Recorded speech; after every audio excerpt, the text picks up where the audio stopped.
Good morning. I think we can start the presentation because we have about 60 participants online. Also, more people are probably waiting to join when the presentation starts. So, Amwakuduya is my name. I'm gastroenterologist at University of Ghana Medical Center. And today's CPD's topic is evaluation and management of patients with dyspepsia. And this CPD is MDC accredited. And I think the other allied health regulatory body also accredit CPD. And it's being sponsored by AdPharma. So we thank them for sponsoring this CPD, for us. I chose to do this presentation or to talk about this topic because as gastroenterologists, when I sit in the consulting room, majority of the cases that I see, they come in with symptoms of dyspepsia. And most of the time before they come to gastroenterologists, it tells you that they have been to several places before they get to you. Because in Ghana, once you have dyspeptic symptoms, which is mainly epigastric pain, bloating, or what you call postprandial bloating, immediately after you eat, you feel pain and other things. The first diagnosis is peptic ulcer, okay, especially when examination is done and you have epigastric tenderness, then peptic ulcer. If it is not peptic ulcer, gastritis or duodenitis. But this presentation will let us know that most of the patients that we see them don't have any of these conditions. Okay, what they have, we will talk about, is a functional dyspepsia. And if they have functional dyspepsia, it's a condition that really doesn't have any pathology. It's more of a physiological dysfunction, kind of, okay, and it tends to be associated with other psychological issues. So that's why we are talking about this subject today. So the outline, we will look at introduction, we will concentrate on functional dyspepsia. And then one of the most important things we target when we are managing patients with dyspepsia is identifying the underlying cause, which H. pylori is one. So we will look at how to do H. pylori eradication. So for you to say that the patient have dyspepsia, it means that that person is presenting to you with burning epigastric pain, postprandial fullness, or early satiety. And about 30 to 40% of adults tends to have this kind of symptoms. But those who come to us, at the end of the day, minority of them have an organic cause, either peptic ulcer or gastric cancer, or diseases associated with hepatobiliary system or pancreatic disease.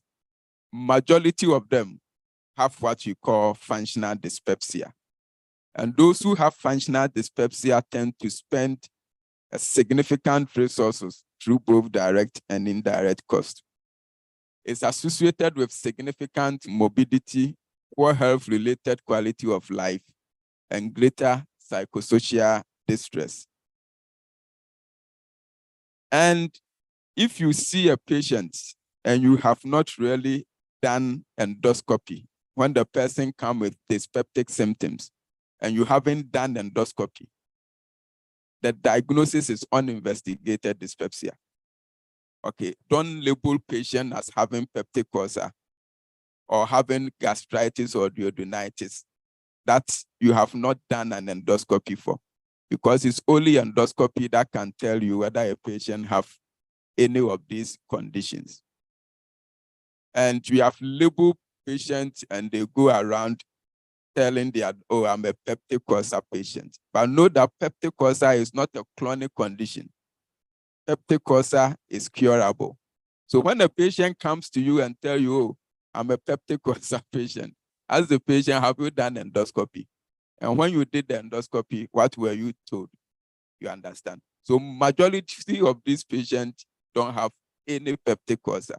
So when you see them and you haven't done good assessment to make the diagnosis of that particular patient, the diagnosis that you will write is uninvestigated dyspepsia.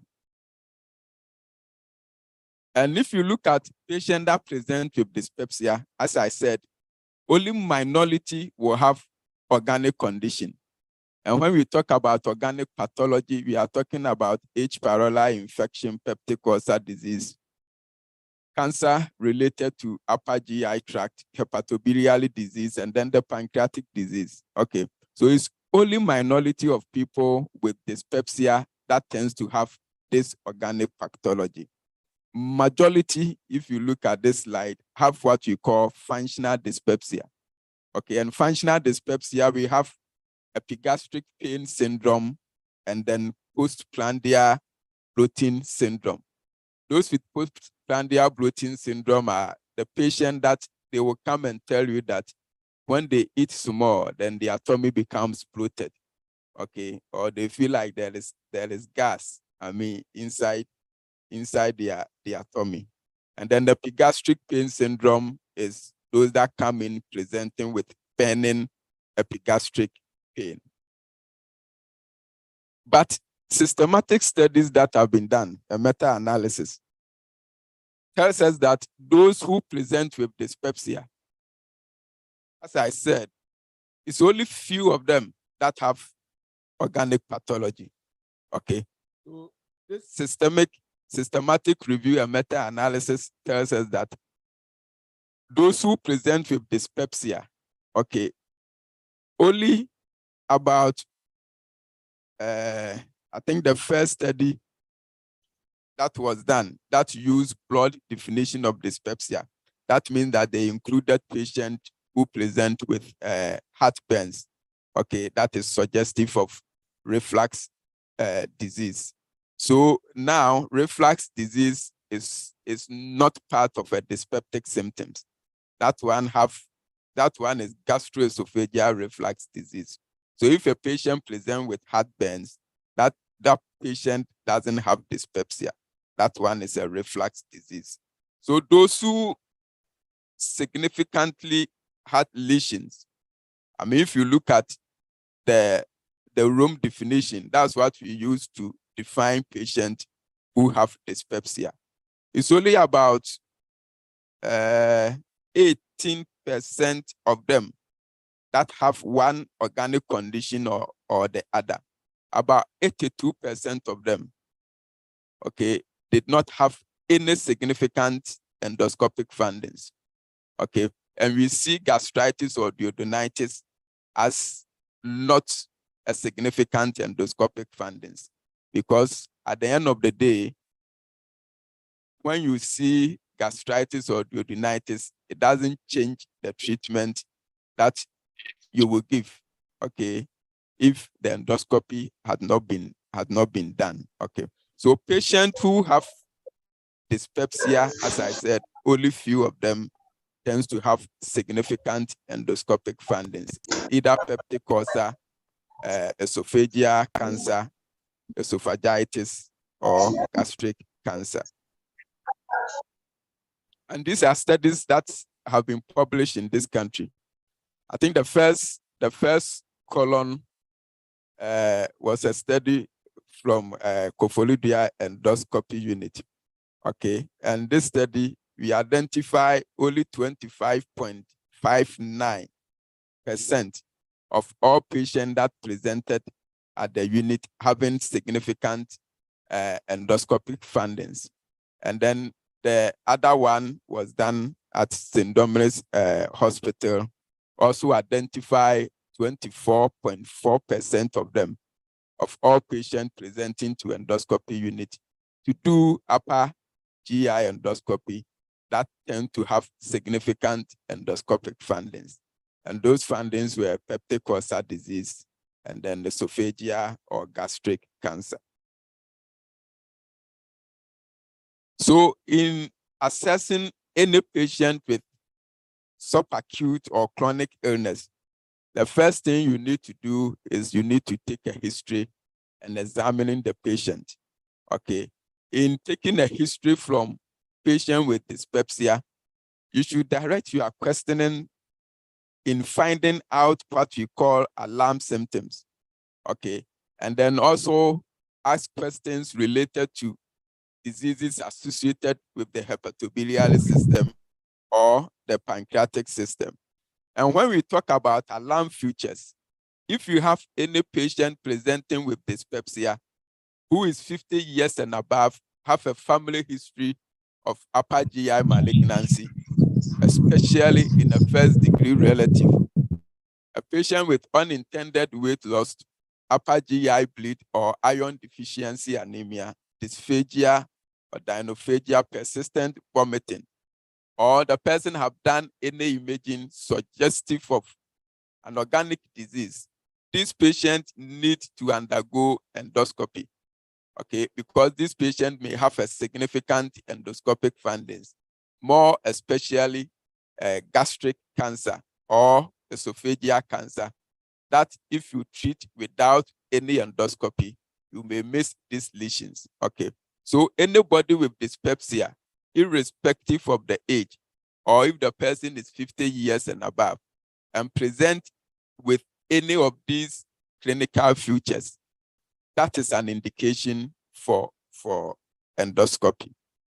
Okay. So as I said, we did this study looking at the endoscopic findings, okay, in patients presenting at Koforidua Regional Hospital. And if you look at the association of the patient that have significant endoscopic findings, here tells you that age 50 years and above, those who are males, okay, and any presence of the alarm symptoms were significant association, okay, of having significant endoscopic findings when you do an endoscopy. Here you see that H. pylori infection was not associated with significant endoscopic findings. And this tells you that, I mean, if you have H. pylori, at the end of the day, it's only few of them that will present with symptoms. Okay, so don't go about screening patients for Helicobacter pylori and putting them on treatment. Okay, it shouldn't be part of anybody presenting to you for annual medical checkup, and then we add H. pylori to it. And the worst thing that we do is that we even do antibodies.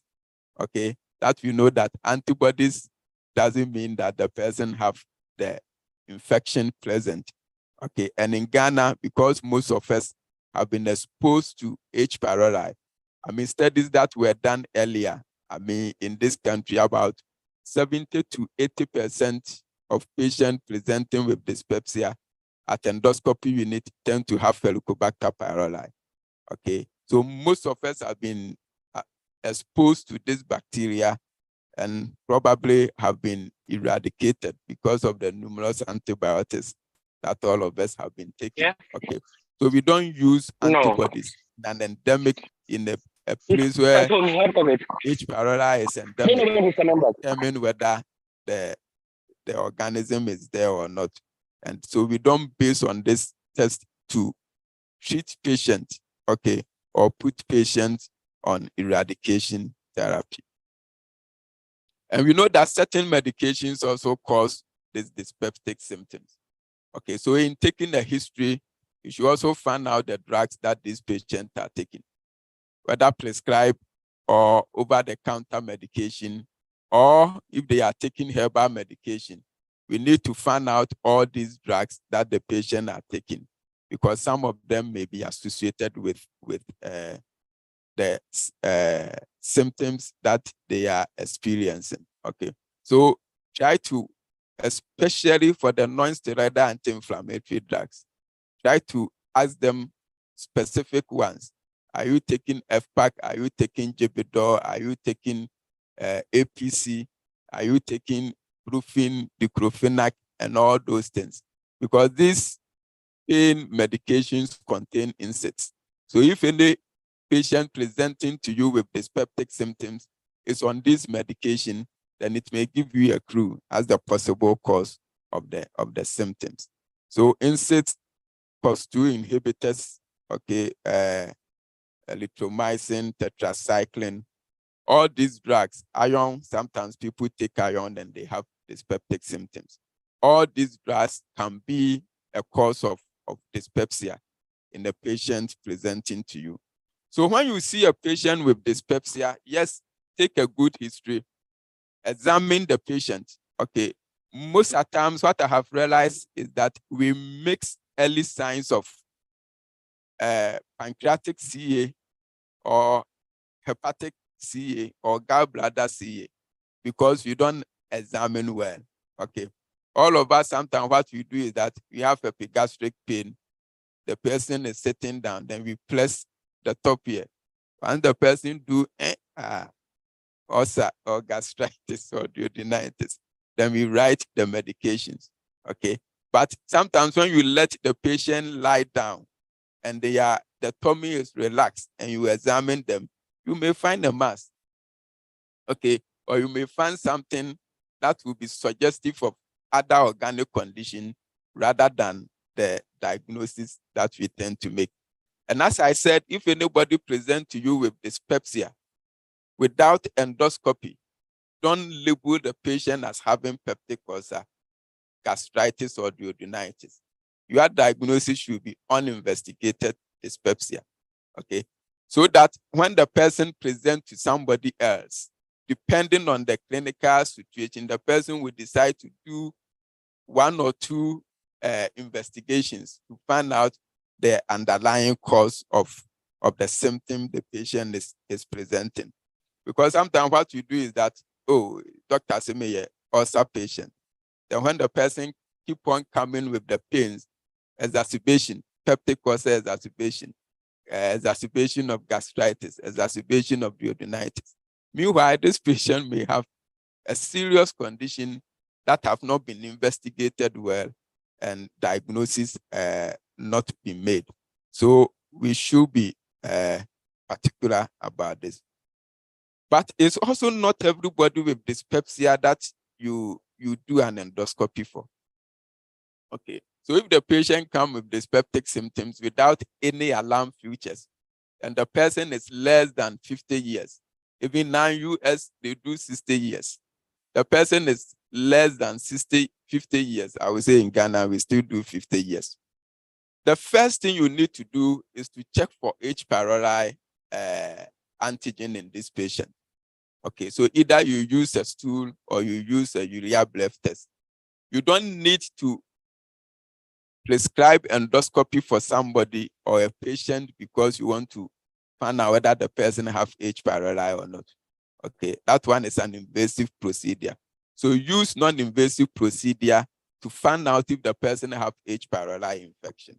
But as I said, don't do blood and don't use blood antibodies to declare somebody as having H. pylori infection and starting treatment.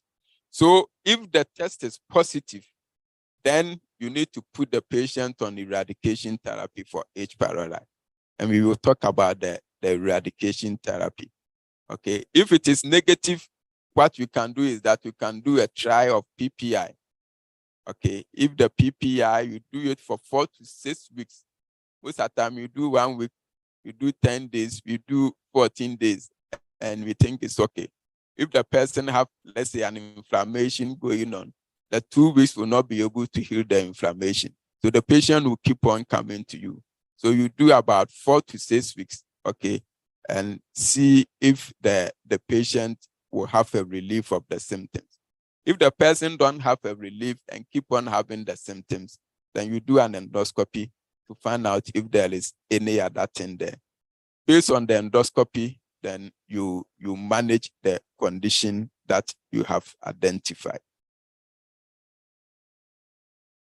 So what is functional dyspepsia?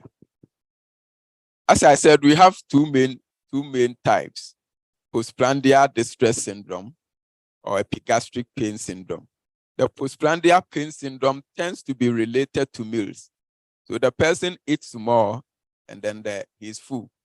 Okay. If you are able to eat 3 kenke, 3 balls of kenke, sometimes they come and tell you they eat half and the tummy is full. They get bloated and they find it difficult to breathe. Okay. And then the epigastric pain syndrome may be either related to meal or not related to meal. Okay, so they have burning epigastric pain. Okay, and sometimes some people will tell you some of the food that tends to precipitate this pain.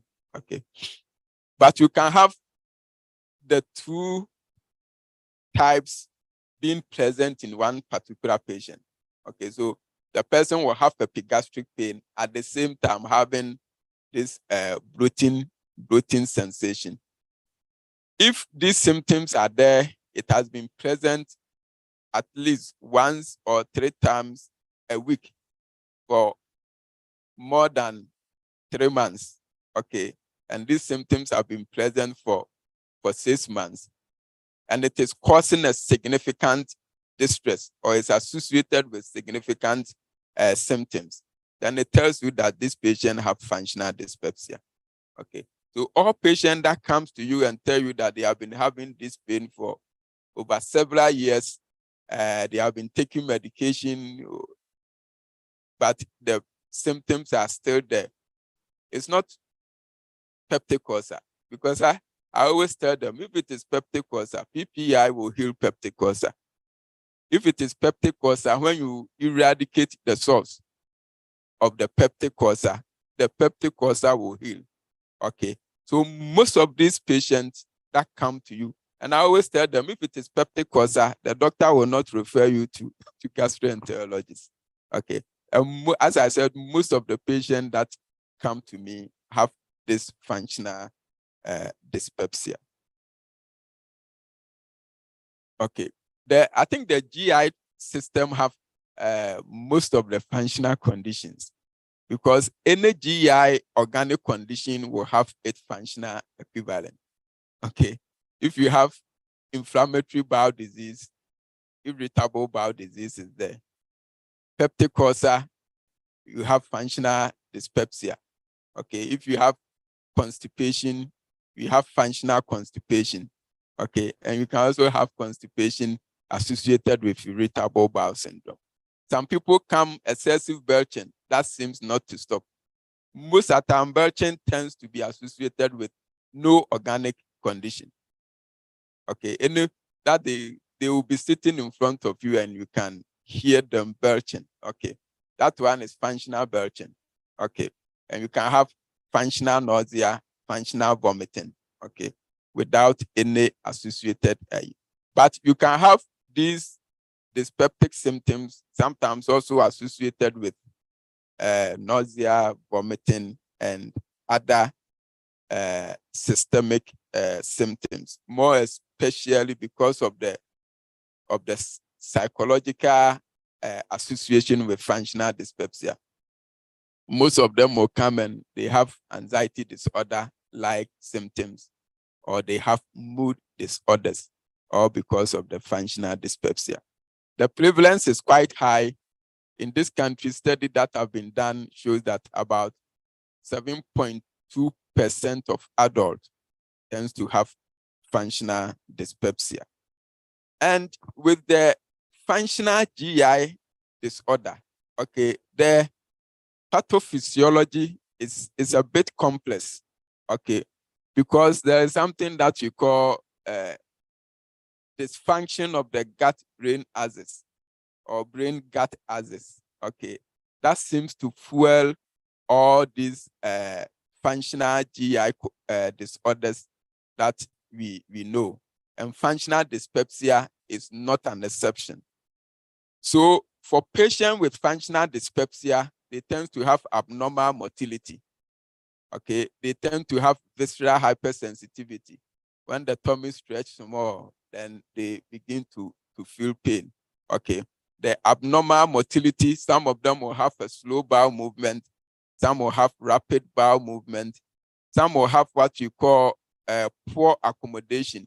When you are eating, instead of the tummy distending or dilating to accommodate the food, patients with functional dyspepsia will rather have contraction of the fundus, limiting the space for the food. So that is the reason why they tend to complain of postprandial bloating syndrome or distress syndrome. As I said, there is also a psychosocial factors. Studies show that about 70 to 80% of patients with functional dyspepsia will either have anxiety disorder or mood disorder. Or those who have anxiety disorder, mood disorder, majority of them too will have functional dyspepsia as time goes on. So this tells you the gut-brain axis that we are talking about. Diet is here. I always say that diet, no food, no food causes peptic ulcer, gastritis, duodenitis, or reflux disease. What can happen is that, some people have this condition there, and some food can precipitate the symptoms. And most of the patients that I see with eating one food or the other that is causing distress to them or causing symptoms to them, when you scope them, you don't see any lesion there. So most of the patients with functional dyspepsia also tends to be, I don't know whether sensitive or react to most food that they eat. So they will come and tell you spices. Sometimes they will come and when I eat these beans, when I eat meat, when I take this, when I take this. It doesn't mean that those food is causing ulcer or is causing duodenitis or gastritis. Just that those particular kind of patient tends to be sensitive to those kind of food. So when it comes to treatment of this condition, there is no wholesale approach. When it comes to food, don't eat this, don't eat this. No.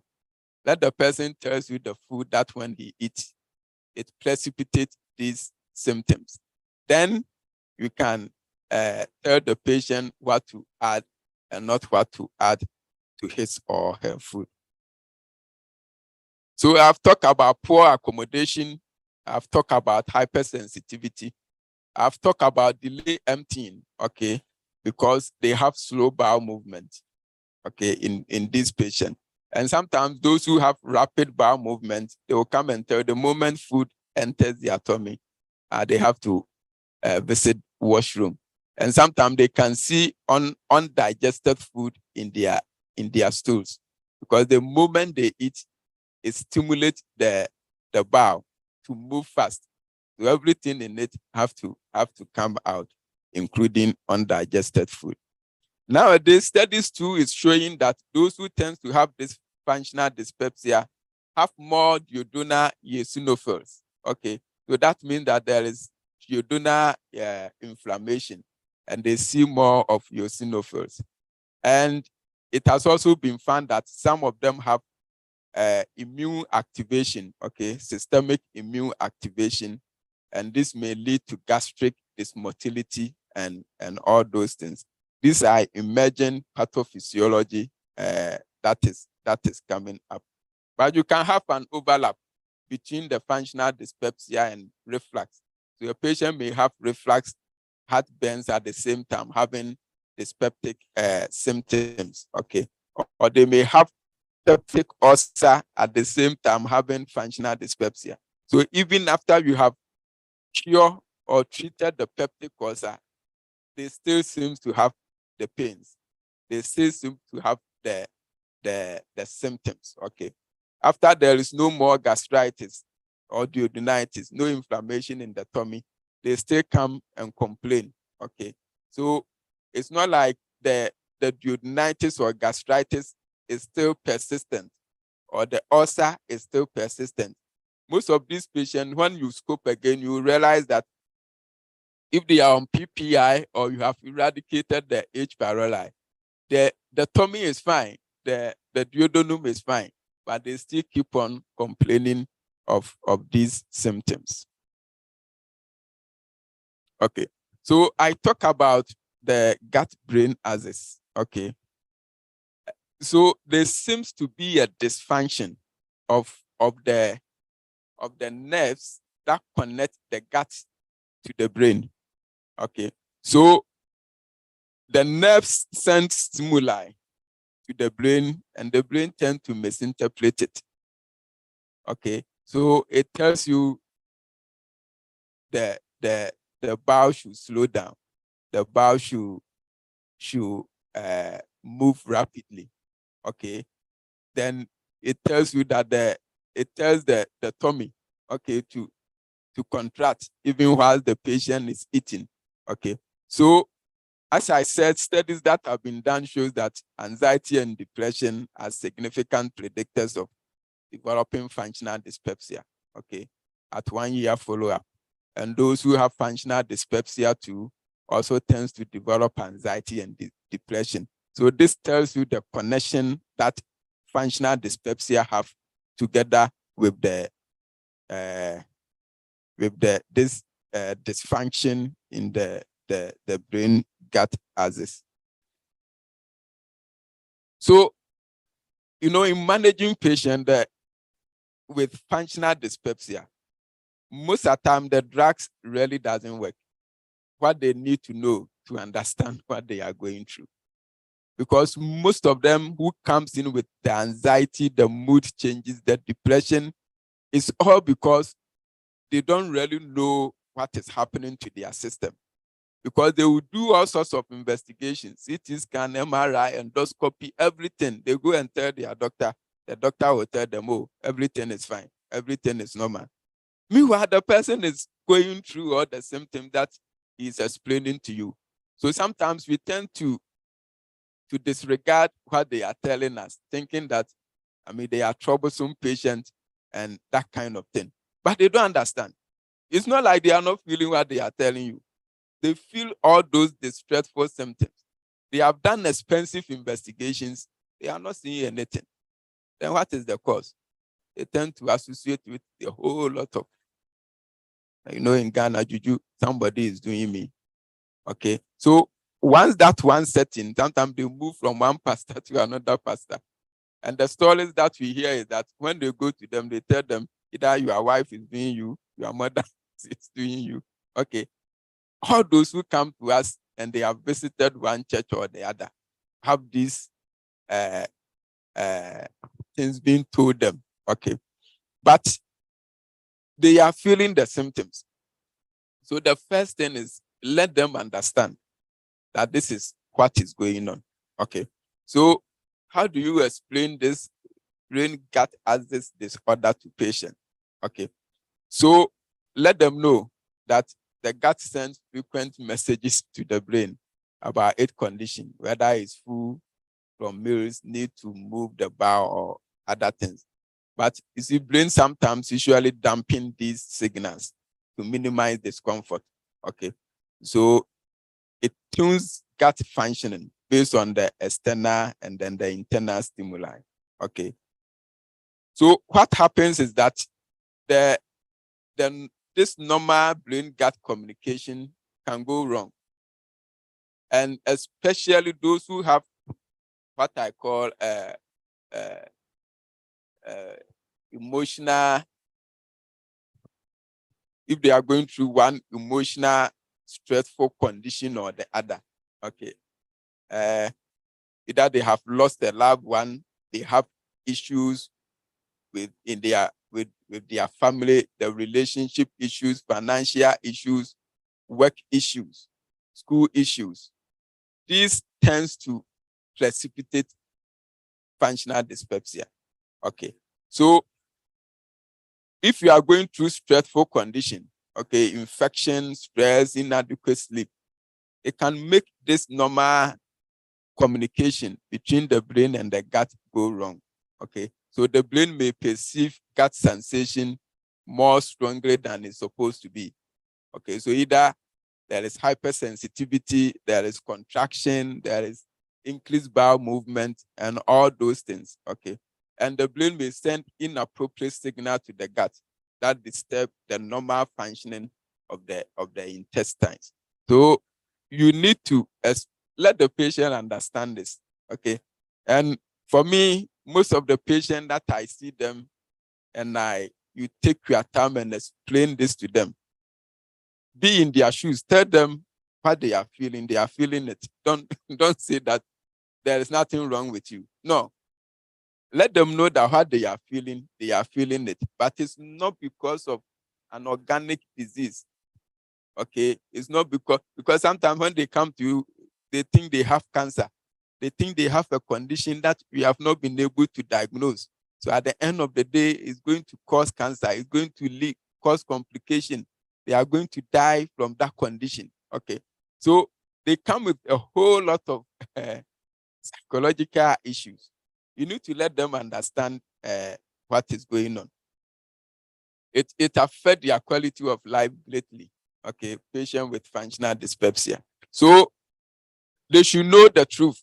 Okay, tell them the truth and tell them that this condition, you cannot cure it, but you manage it. Okay, you manage it. It doesn't cause cancer. It doesn't kill. It's not because they have serious clinical issues, or maybe the doctors are not finding the right medication for their condition. Most of the time, once they get this understanding, 2 weeks, 6 weeks, 4 weeks time, they come to you and they have greatly improved.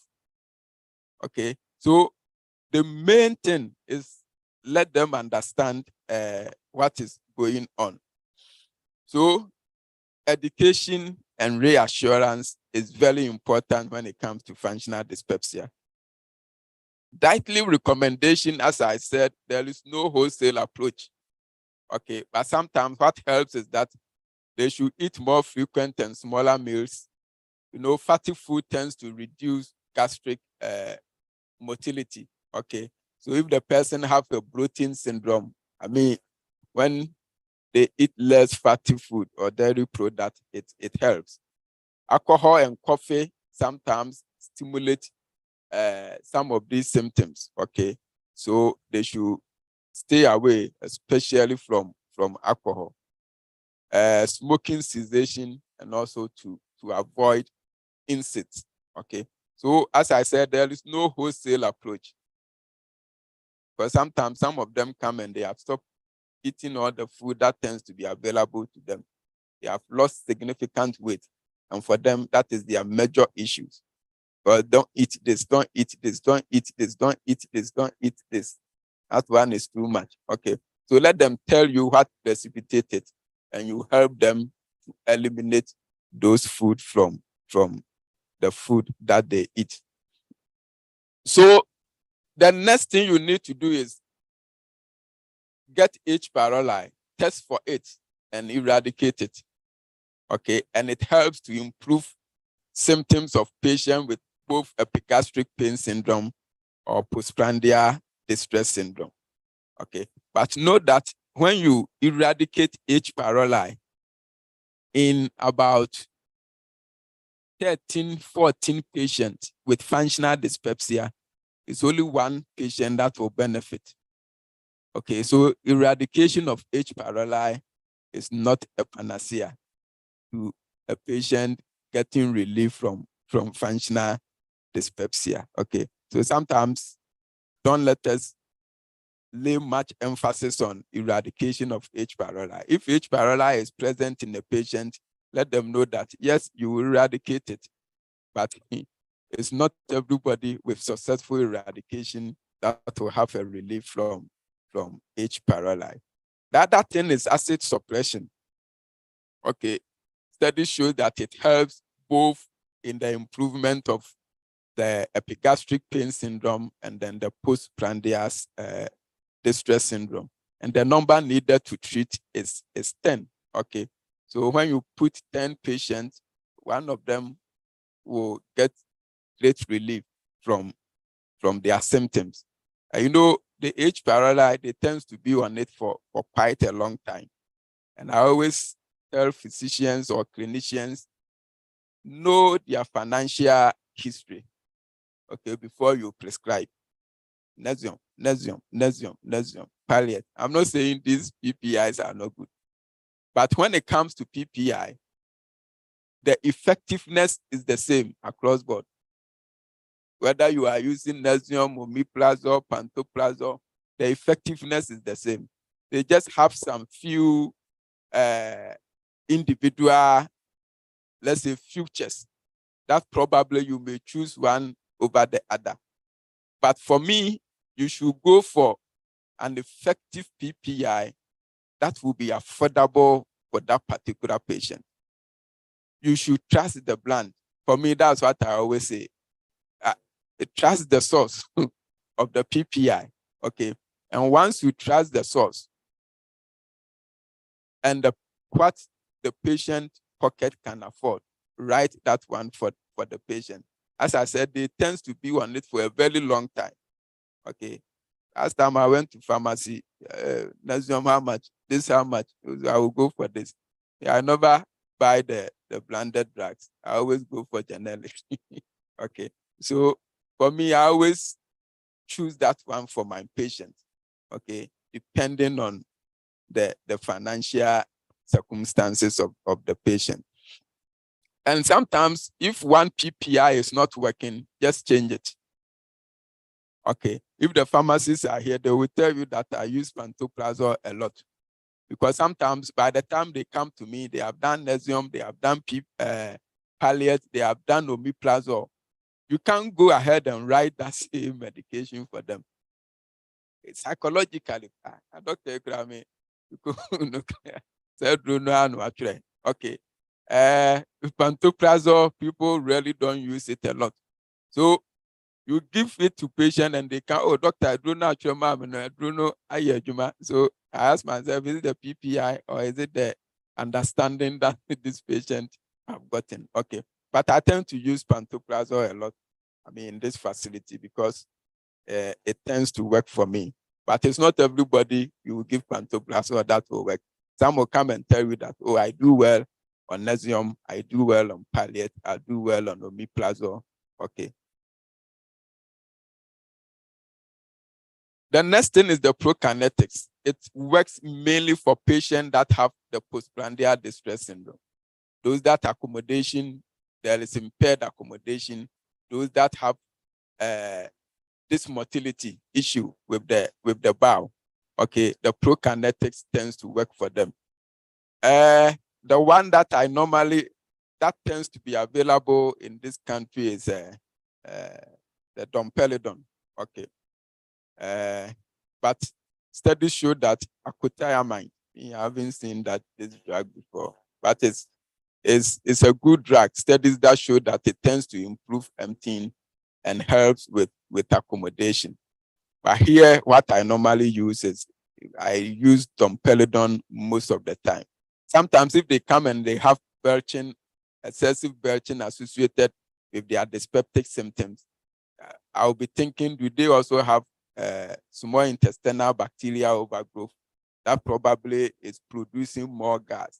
So initially, I may use erythromycin, which is also a prokinetics, and antibiotics or tetracycline for the first 2 weeks. Okay, and some of them do very well on these antibiotics.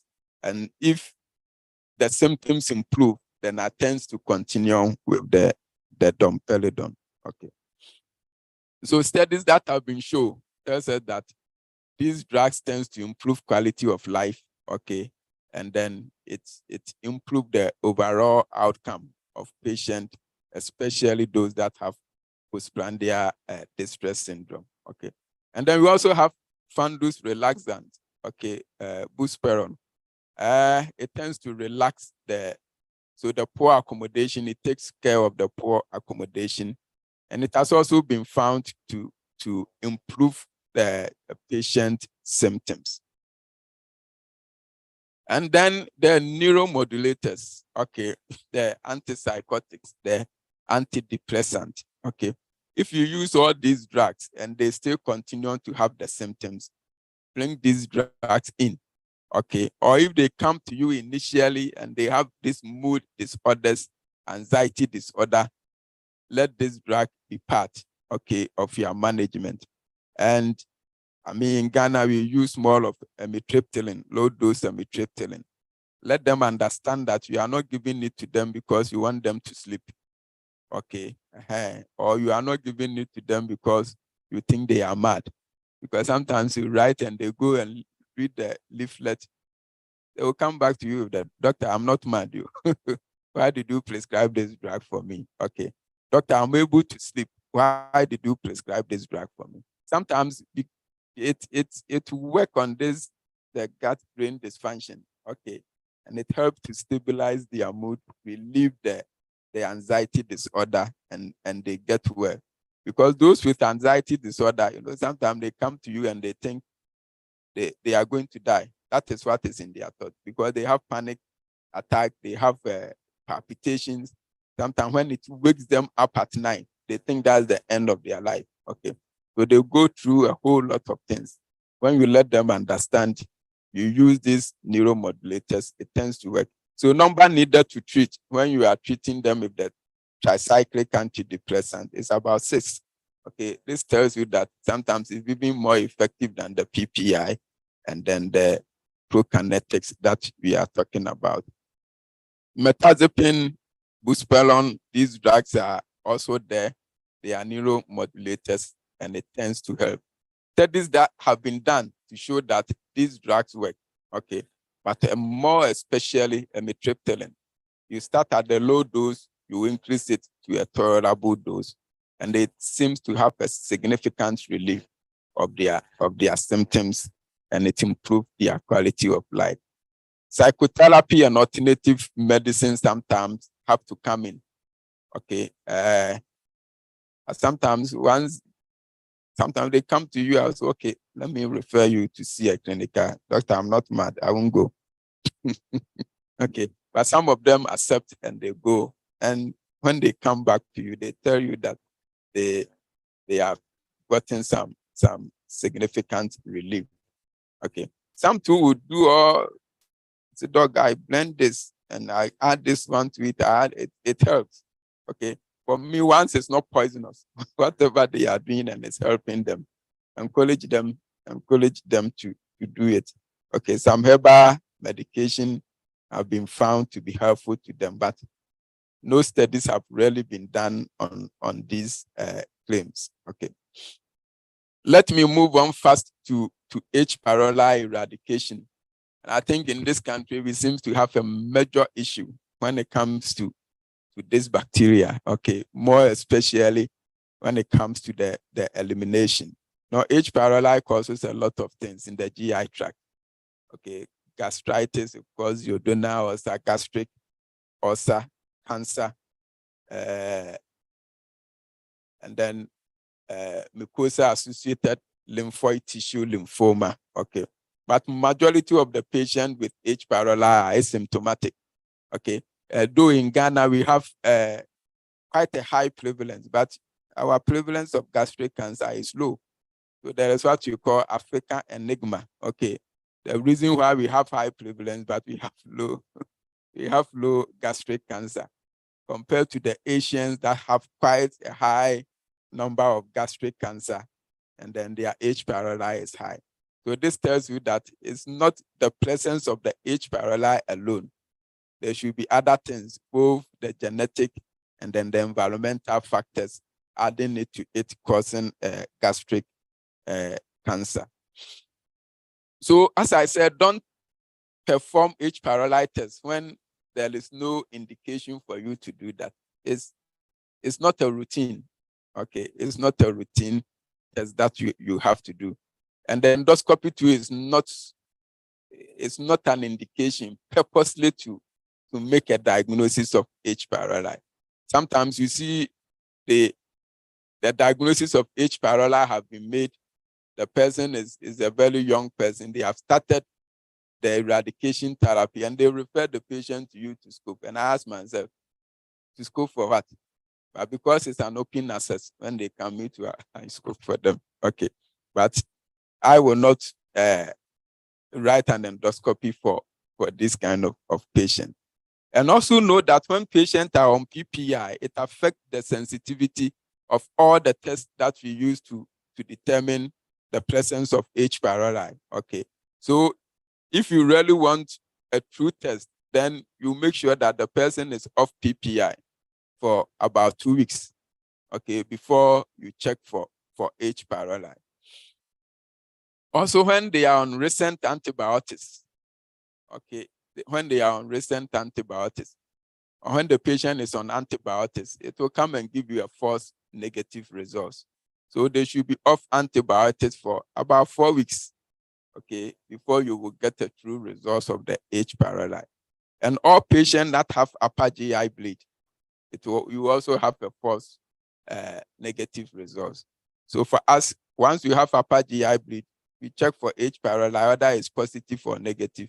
We recommend that you eradicate H. pylori in all those patients. And they seem to have developed resistance to the most of the regimen that we have available. But there are host factors and also bacterial factors, okay, that work towards this resistance or success in eradication of these patients. So compliance is the key, okay? So please, when you are writing eradication therapy, H. pylori eradication therapy for your patient, make sure that you explain it to them. The reason why they have to take all the drugs together. Sometimes you write, oh, this antibiotics, when I take, I get this. So they will stop it and take only one antibiotics together with PPI. That one, the eradication will not be successful. Okay. So compliance is key. And the reason why we add PPI, okay, to the eradication therapy is to suppress the acid, okay, to reduce or increase the pH. Because when the pH is low, the organisms are in a cocoid form and the antibiotics are not able to penetrate. Okay, so you need a good PPI to suppress the acid production so that the organism will be in a vegetative form for the antibiotics to be able to attack them. So if you do antibiotics alone without PPI, and if you also don't get good PPI for them, it will also not work. Sometimes genetics, especially the cytochrome P450, okay, it metabolizes most of the PPI. So if you have polymorphism there, the PPI may not work. Obesity, smoking tends to affect. The bacteria factors are also there. As I said, the bacteria tends to be in a cocoid form.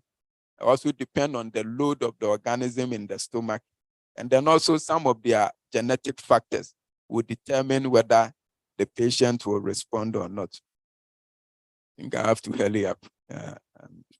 Okay, so approach to therapy, education is key, compliance is key, the duration. Okay, sometimes people write 4 days, people write, okay, 7 days, 10 days, 14 days. But I know that the duration is 14 days. Okay, the duration is 14 days. And sometimes people don't do the right combination of antibiotics. Okay, last time I saw a prescription, you have to use 1 gram amoxicillin twice a day. Some people will write amoxiclav 625 twice a day, which is not equivalent to 1 gram amoxicillin. Okay, sometimes people will write, yes, augmentin 1 gram a day. That 1 gram, you won't get the 1 gram amoxicillin. Okay, but some studies have been done that shows that 1 gram co-amoxiclav also tends to be effective, but it has not been incorporated into guidelines yet. Okay, so now if you want to choose, please go for what you know. And don't substitute one antibiotics over the other.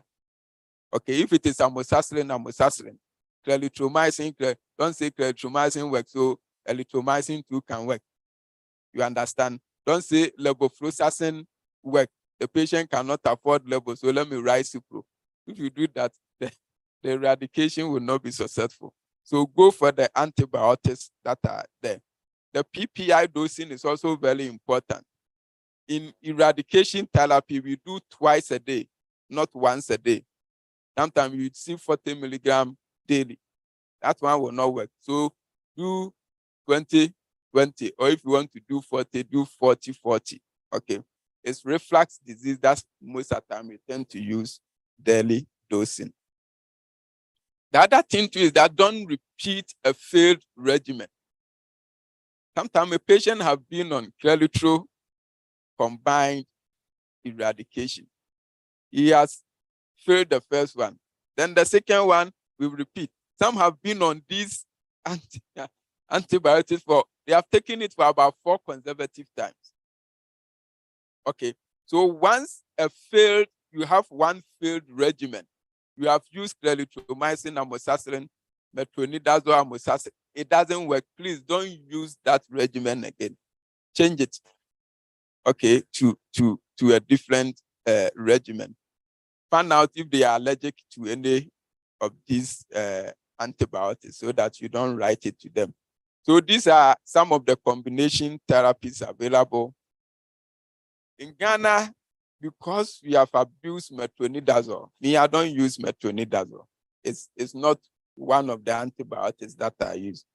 Clelitro, we normally don't use it that much, okay, apart from using it for H. pylori. So Clelitro may still be sensitive, but you have patients that have failed with Clelitro containing triple therapy. Now I tend to use levofloxacin a lot, levoamoxicillin combination. But I have also seen patients who are failing the levo combination. We haven't used bismuth quadruple that much. So that one is still sensitive. And that one is 4 drugs. Sometimes you take it 6 hourly. It's quite cumbersome for patients. But if you fail the common one, then you go for that one. Or you choose that one as your first line. Sometimes if all of them fail, then you need to do the sensitivity. But culturing H. pylori is also tedious.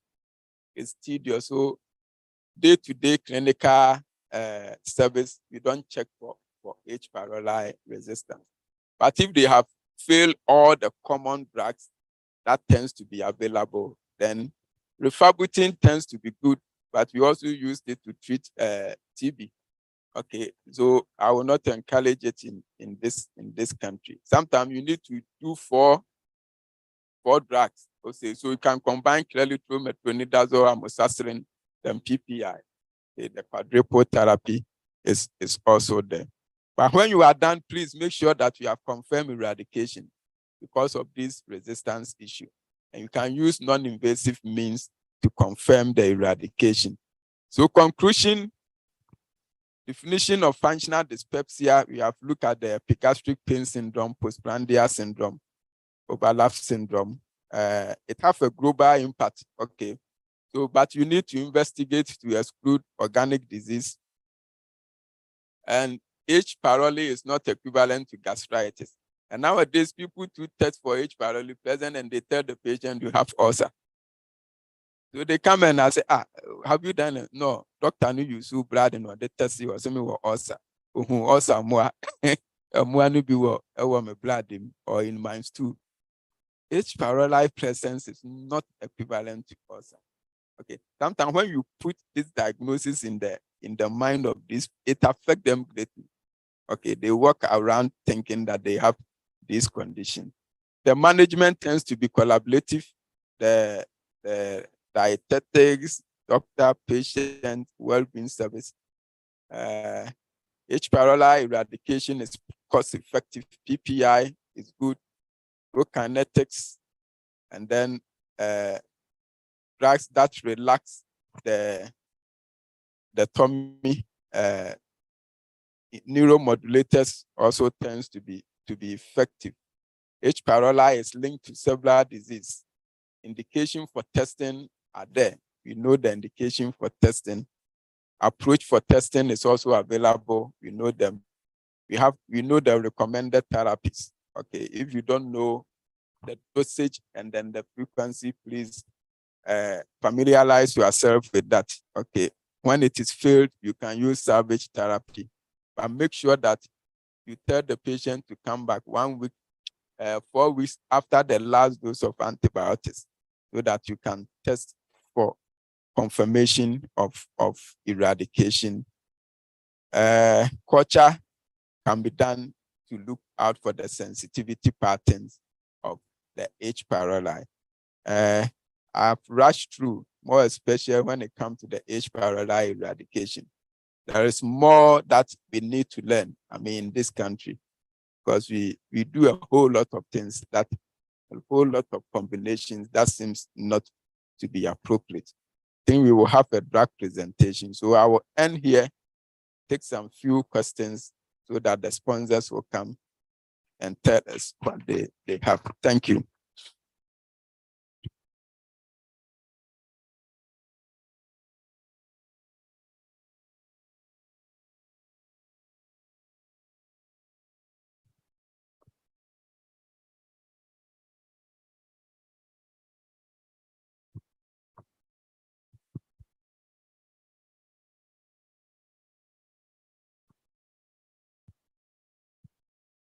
Good morning.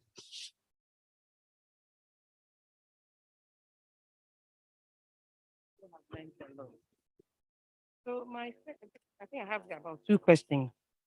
So does H. pylori recur? What's the frequency of its recurrence after you've confirmed complete eradication? Does it recur? Is it rare? Is it common? And how soon? Or so I just want to have an idea on its recurrence if it happens. Okay, so for adults, though no studies have been done, okay, but for adults, it's not common. Okay. And for you even to tell whether it's recurrence or what term do you use? It's the old one. It's resistant. The eradication though wasn't successful.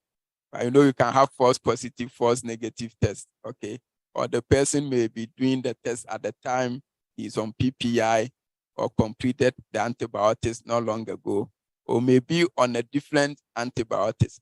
So sometimes to tell whether it's the same H. pylori or it's a reinfection, you need to know their genotype, okay, for you to tell.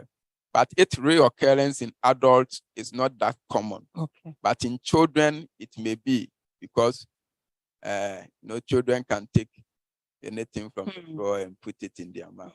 So this infection is because of hygiene, more of hygiene issues. It's Picorrhea. Okay. So in children, it may be that common, but in adults, it's not that common. Okay. And as I said, I missed the first few parts of it. But I remember you saying that, I don't know whether it's just for the functional dyspepsia, that foods, don't cause, is it just for the functional dyspepsia? Because all along, I thought certain foods can actually aggravate some of the dyspepsia. Is it just for the functional bit? Because I missed your earlier, that's what me too, when I was a medical student, when I was practicing as a doctor, I used to think spices, alcohol, smoking, all those things causes ulcer, but it's not. So no food causes ulcer, gastritis, duodenitis. But as I said, you can have the underlying disorganic condition and it may precipitate it. Okay. And then also, you see, patients that I have scoped them, that they have ulcer, they will tell you that they but you scope them and they have a huge ulcer.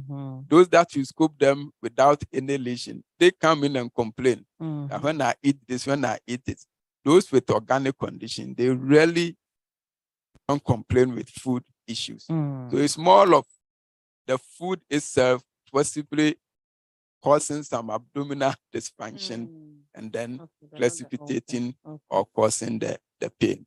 Okay. Yeah. My last question is that, for us with the children, so when would you recommend that we send these children for scoping? Because sometimes I've sent you a few children. Yes, just help me a For bit me, all with the that. children I've Thank you spoken, very much. I've never seen anyone with ulcer. The worst is gastritis.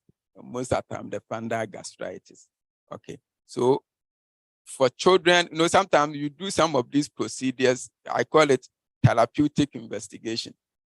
Okay. Because though you doctor, you are not worried. The patient is worried. The relatives, especially when they are kids, the parents are worried. They want to know what is in there. Okay. So though for me, children, it may not be most of the time food, diet issues, and then the H. pylori also causing it. But I mean, if it becomes recurrent, at least we do it so that we clear the mind of the caregivers. Yeah. I also like to find out whether fermentation of food. Have you come across a patient complaining to you that when they eat fermented food, then it aggravates their ulcers? Yes, more especially bloating. Okay, they come in complain of bloating or excessive belching. Okay, so it depends on the patient. I mean, as I said, most of the common food that we take, some will complain about it, some will also be comfortable with. Some will take beans and excessive belching. They will take vegetables, protein, kind of. Sometimes it depends, these gas are generated by the normal flora. Okay, they feed on the undigested food and their byproduct is gas. So sometimes depend on the kind of normal flora and the gas that they are producing. Okay, sometimes you have belching, sometimes people will tell you when I pass gas at the back passage, smell, me myself, that smell of gas is not related to whether you have one particular disease or not. It relates to the organism because some of them produce by sulfide. When we were chemistry, some smelly gas. Some of them produce that kind of gas. So it depends on the gas that these organisms are producing. But yes, food and these conditions, it tends to be related.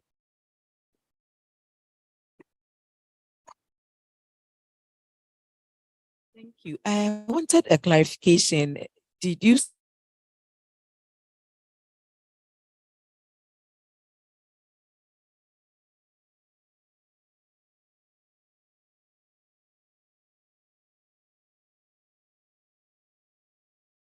So you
and therefore you have the stomach content leak back or the reflux into the esophagus.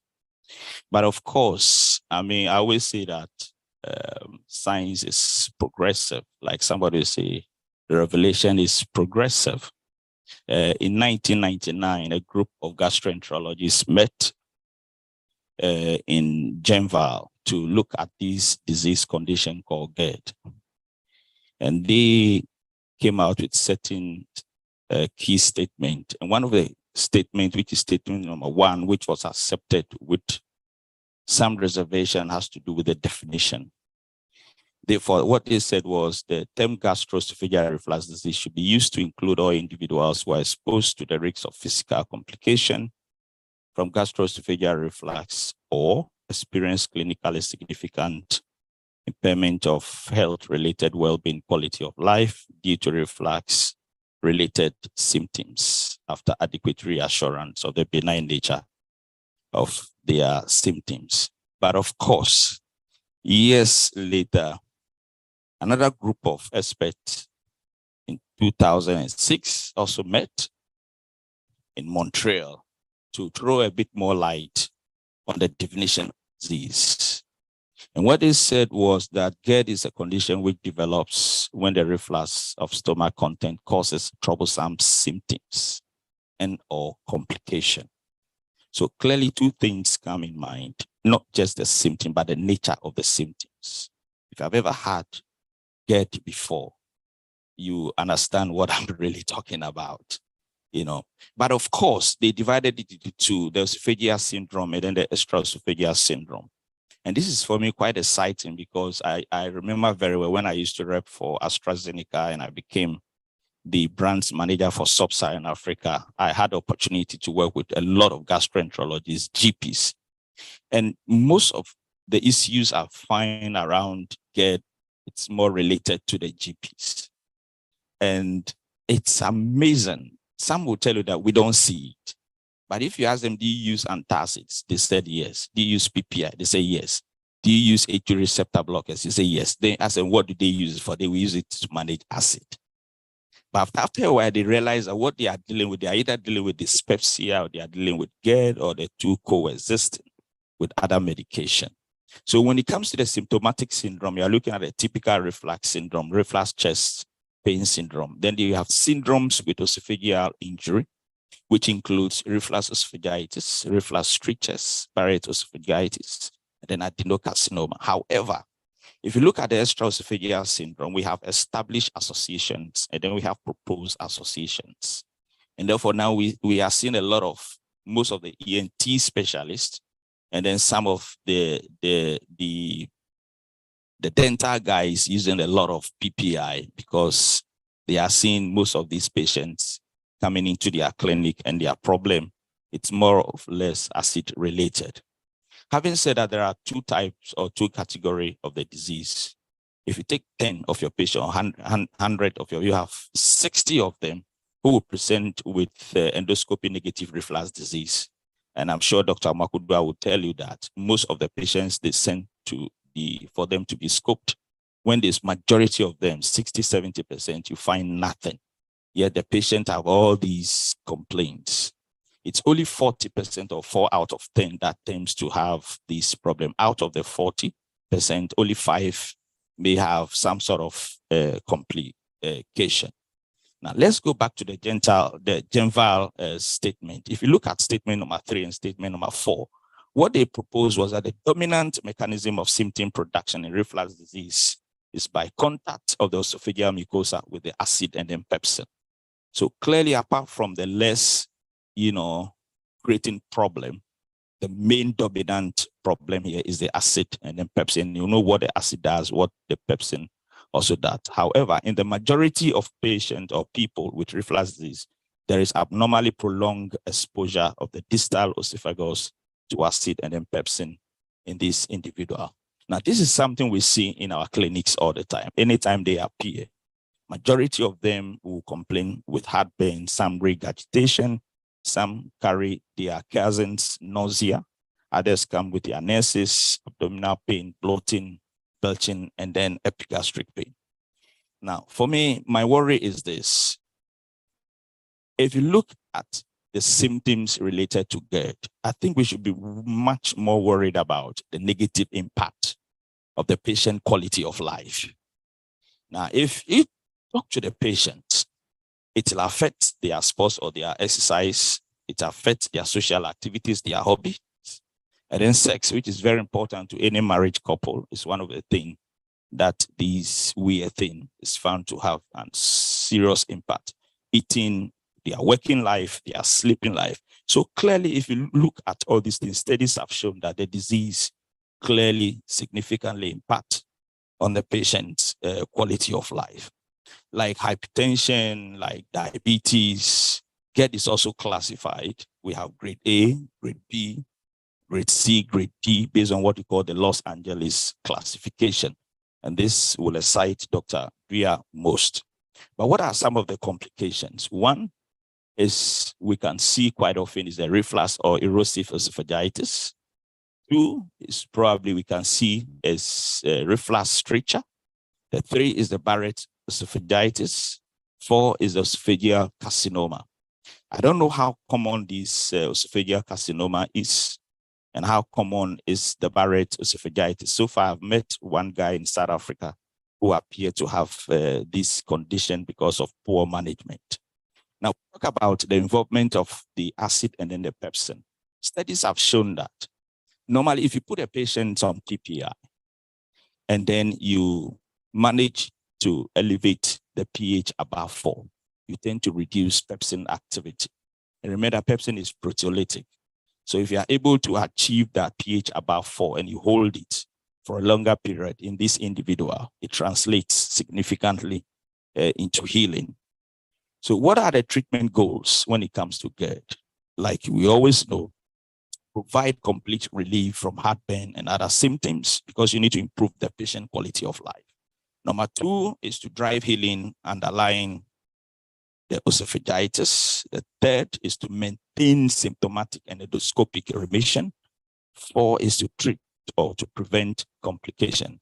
Clearly, to achieve all these treatment goals, it's tend to improve the patient quality of life. And it is said that control of acid secretion, and I always say that not acid neutralization, is the most effective means to achieve these treatment goals in our patients. There are many medications. We always know the antacid, the foaming agent, the A2 receptor blockers. We have the proton pump inhibitors, and we look at pantoprazole. Our brand is Prazoline. We have the prokinetics Dr. Drea has touched on. And then more recently, in fact, it's been lingering on, but it appears as if the studies are not coming through. And it's because most of these drugs have not been successful. The potassium competitive acid blockers. And then we have the transient lower esophageal sphincter relaxation reducers. Now, these are the new areas that has been introduced, but they have not really been successful. Maybe Dr. Adria need to tell us something about these medication as we proceed. Now, this is how our brand of Prazoline looks like. We have the 40 milligram, we have the 20 milligram, which is enteric coated. Basically, this is a substituted benzimidazole, which normally tend to suppresses the acid production at the final stage. And this leads to inhibition of both basal and stimulated gastric acid secretion, irrespective of the stimuli. And we know how these things work. And of course, for Prazoline, it actually inhibits acid production for a very long time. Now, is there any evidence so far that probably will stimulate you to consider Prazoline when it comes to gastroesophageal reflux disease? One of the studies, as a matter of fact, looks at 40 milligram pantoprazole versus 40 milligram esomeprazole. And we are looking at patients who present with grade A, B, and C GERD.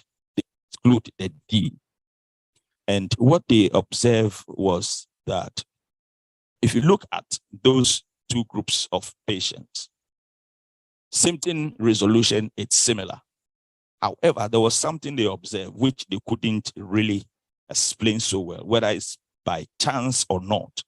What they observed is that patients treated with pantoprazole, that is Prazoline, experience adequate first relief of daytime and nighttime GERD-related symptoms about 2 days earlier than those treated with esomeprazole. Well, as to whether this will make really difference or not, I don't know. Probably you see the patient, but I think that this is quite important. Both study drugs were well tolerated, safe, and high. In terms of compliance, it was very good. But the good news is this, like Dr. Amakudia said, we know how much esomeprazole branded really costs. I always make fun of my friends. In fact, I'm the face behind that brand. But the point is, if you take one pack, which is about 7 tablets, 14 tablets, I can bet you can get about 5 or 6 packs of prazoline. So the patient can save a lot of money, and it works very well for your patients. In terms of healing, they have seen a slight difference, especially in 4 weeks. Well, if you compare pantoprazole 40 milligram and then 40 milligram esomeprazole, especially in week 4. But the treatment is between week 4 and week 8.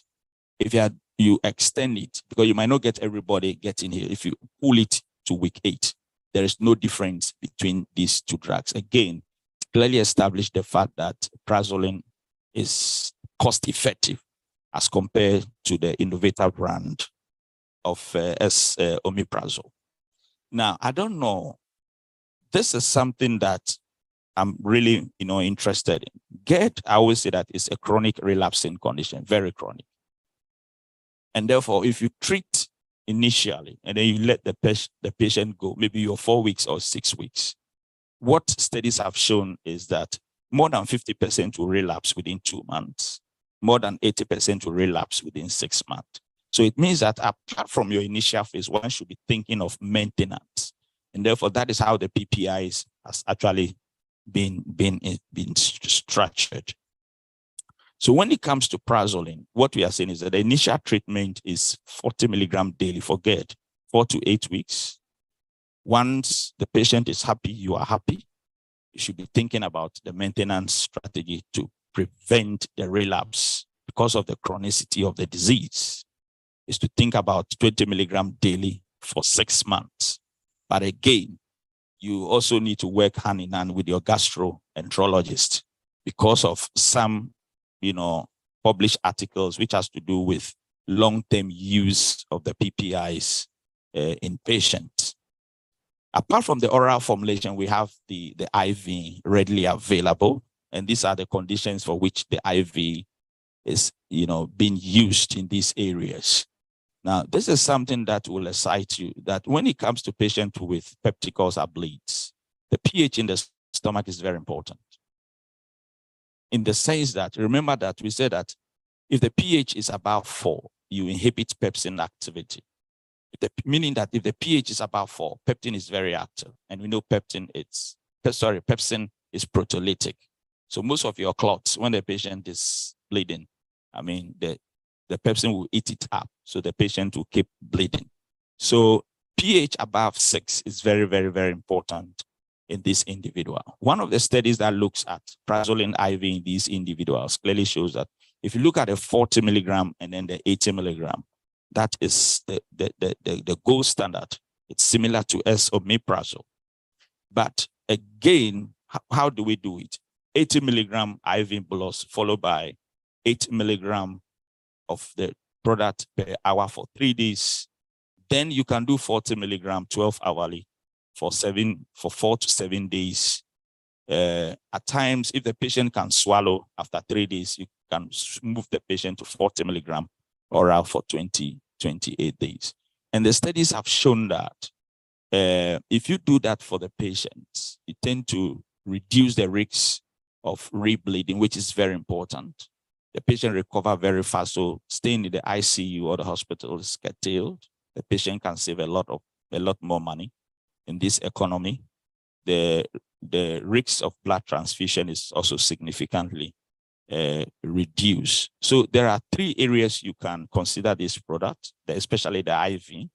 So if you have GERD patients who cannot swallow, then you can do that. If you have patients with Zollinger-Ellison syndrome, of course, it's also another area to look at. Then prevention of rebleeding in peptic ulcer is also another area you can also look at. Now, there is a difference between prazoline or pantoprazole as compared to omeprazole and esomeprazole. Now, if you take the product set, you will notice that if it comes omeprazole or esomeprazole, the only diluent you can use is normal saline. It has to do with the compatibility of the drug and then those diluent. If you look at pantoprazole, you can use dextrose, for which you cannot use for esomeprazole or omeprazole, sorry. You can use your normal saline, then you can use your Ringer's lactate. So at the time you use this product, if the patient is on any of these, you don't have problem at all. It's just a matter of taking the right quantities and then throw in there. So in terms of user-friendly, when it comes to reconstitution, clearly prazoline has a huge advantage as compared to the rest. Now, I decided to chip in these because of some specialized group of patients you will see. Now, when it comes to patients with acute coronary syndrome or MI, or in cases where you are using the DAPT therapy, that's the dual antiplatelet therapy, you are using your low-dose aspirin, you are using your thienopyridines or the P2Y12 inhibitors like clopidogrel, then one of the problems you should be worried about is a GI side effect, and it's common.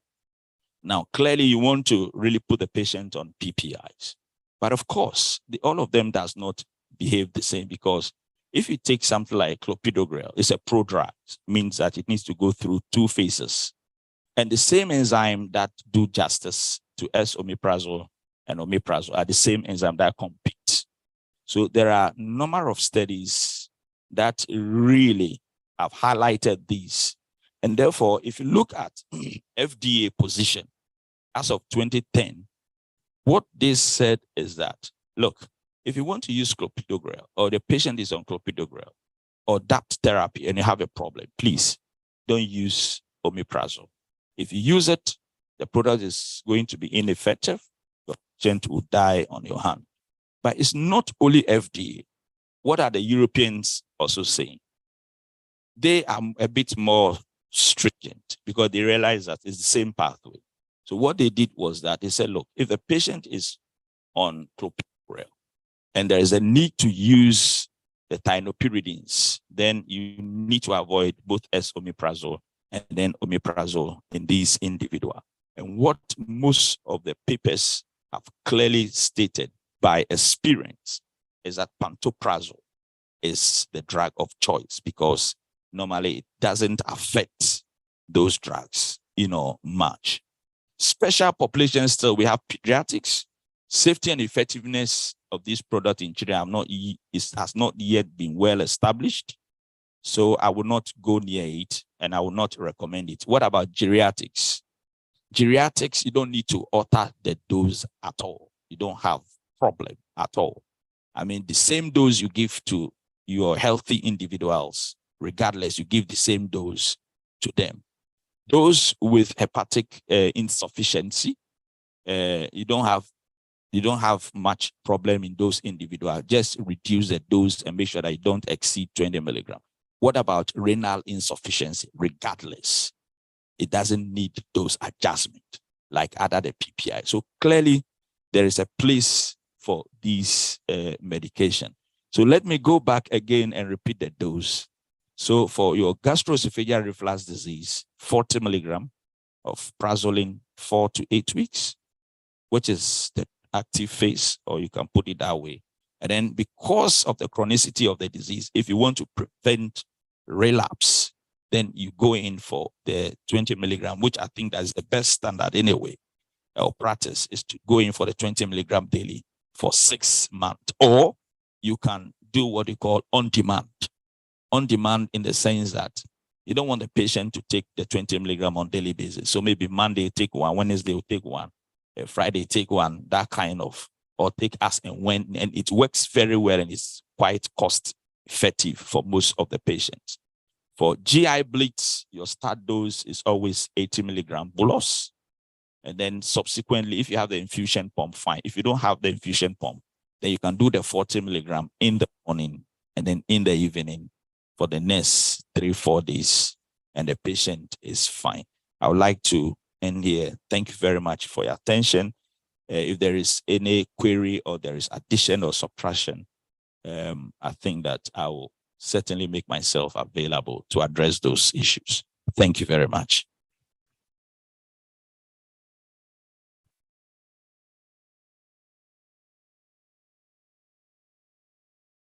Yes, please, it's available. Yes, please, it's available. Where is Mr. Samuel? How much is the IE, please? How many vials? 5. So meaning one is less than 100. Okay. To tell you, SOMI price is about 200 about per vial. Any other? In absence of any query, any?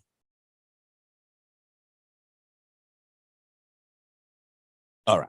Thank you very much for your attention, and God bless you.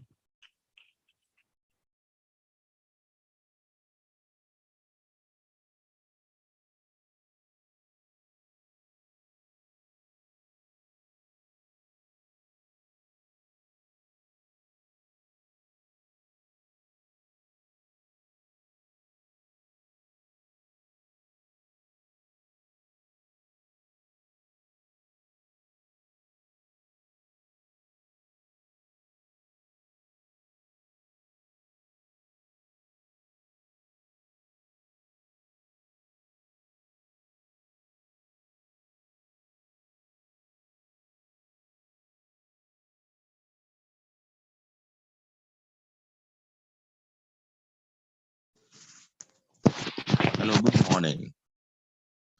Please, can I ask my question?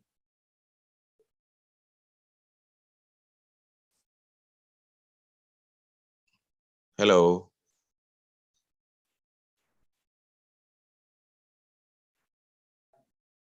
Hello.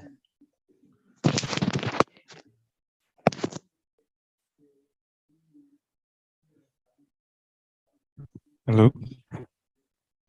Hello. Yeah. Please, I have a question. Yes, go ahead. Please, I wanted to find out patients who come to our clinic with classical history of, let's say, functional dyspepsia, where, let's say, he or she tells you that he's been having this dyspeptic symptoms for a while, like a year now. He's been taking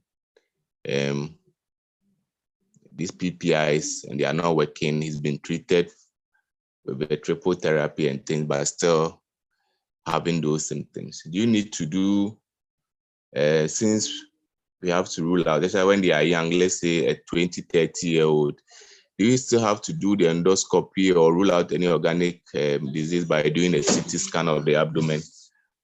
And the other question is, those with diagnosis of having functional dyspepsia, if, let's say, the drug they are on seems to help them and they tend to relapse after stopping the medications, how long again do we put them on? And I want to know, putting them on for a very long duration, let's say 2 years, 3 years, I wanted to know, has it come with any significant side effect from your practice?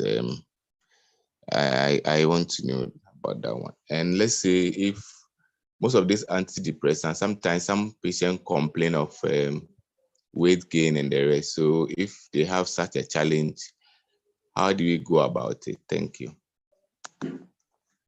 Okay, so I will start with the last question. So yes, antidepressants have side effects, but I think I gave quite a number of them. If they are not doing well on the amitriptyline, probably we can do metazepam and all those drugs to see which one the patient will be comfortable with. But in terms of the duration of the treatment, this condition is a chronic disease. We manage the symptoms, you don't cure it. So if the patient is doing well on one medication or the other, sometimes what you do is that you reduce it to the barest minimum dose that is controlling the patient's symptoms. Or if the person is not getting the symptoms frequently, you do it as and when. Okay, so you take the medication as and when. As John said, when it comes to reflux, it's the same thing. So the person is doing well, you stop the medication, symptoms come again. Then you do the lowest tolerable dose. If it is not infrequent, then you do as and when. I always say that PPI is one of the safest, safest drugs. All those complications that they are claiming tends to be associated with PPI really don't have a much scientific basis kind of. It's just some scattered studies that have been done, and sometimes they will tell you it will cause osteoporosis, or when you are admitted at ICU, because it reduced the acidity. It also causes sepsis. Those times, those who tend to have renal condition, they were not using PPI because they think it's nephrotoxic. All those things doesn't have a strong scientific basis. Okay. So for me, I always tell my patient, PPI is a very safe drug. You can take it as and when it is helping your symptoms. Okay. So you can be on it for quite some time. Yes, sometimes I said we do these procedures just to your first question, just to, I call them therapeutic investigation. Once you do it for them and there is nothing there, sometimes they have a clear conscience. Okay, because this functional dyspepsia, as I said, is not because there is an organic disease in there. It's all of a brain game. Okay, so the brain is just playing games with us. Okay, so once you understand it well and you tell yourself, this is what I'm going through, even if the symptoms comes, you don't pay much attention to it. As time goes on, they tend to do very well, even without any medications. So yes, sometimes they may be young, but if the symptoms is persistent, yes, you can do a CT scan also to rule out hepatobiliary disease, to rule out pancreatic disease, and then do an endoscopy to tell them that, yes, we have done all these things, everything is fine. And sometimes they feel better rather than coming to hospital all the time. Once they go through all these investigations and you tell them this is the results, it clears their mind and they begin to do well. Thank you.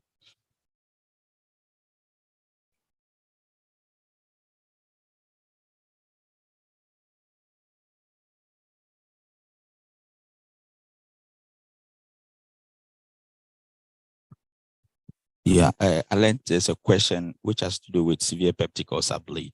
All right, so you do 80 milligram bolus, and then you continue with the 8 milligram 3 days for the individual. If the patient is okay and the patient can swallow, then you can switch from the IV to the oral, which is 40 milligram for the next 28 days. But of course, normally it's appropriate to work with a gastroenterologist so that they also have a best view, how this patient should be managed properly. I don't know whether Dr. Makudi want to say something in addition. That is it. Okay. But my last comment, when it comes to PPI, I always say, let's find let's do cost effective and then the potent PPI for them. Okay.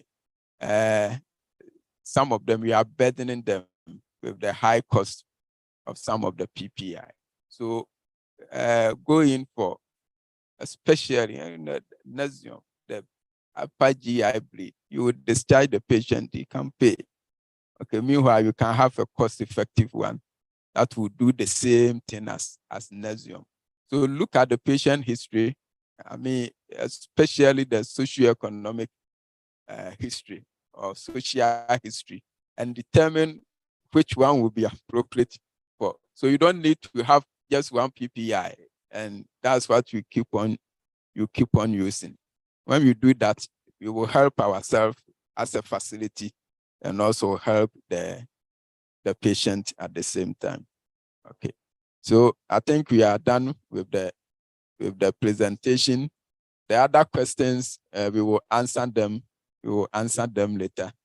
So we thank the UGMC, the training center, for this opportunity, and Art Farmer for sponsoring this whole presentation. I think our next presentation will be management of hepatitis B and C. We will look for sponsors, and then we will come back to the medical stimulation and training center to put another CPD program together for us. Thank you very much, those who came here and those online, for your attention. Thank you.